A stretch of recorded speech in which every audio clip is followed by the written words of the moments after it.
Today we will be discussing how to add or remove spring tension and change the hose on your enclosed hose reel. Be sure to follow all safety protocols. Turn off all supply lines to the reel and bleed the hose.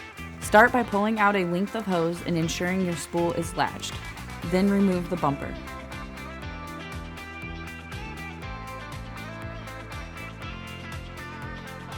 Next, remove the 4 nuts holding the cover to the reel. Then remove the cover.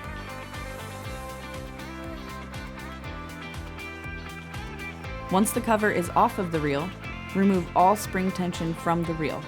Remove the U-bolt that is holding the hose to the reel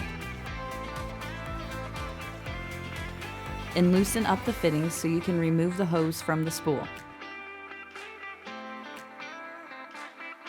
Feed the new hose through the opening in the drum and back into the fittings, then tighten the fittings, securing the hose.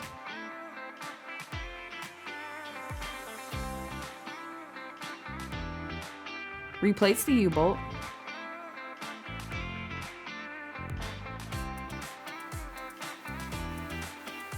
Do not over-tighten the U-bolt as this can cause damage to the hose. Retension your reel by adding or removing wraps, then pull the hose to test if desired tension is reached. Feed the hose through the snout.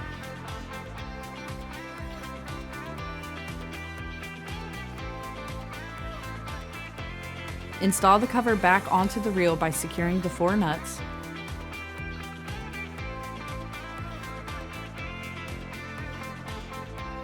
Reinstall the bumper at the desired length. Thank you for your support and joining us today at Reelcraft.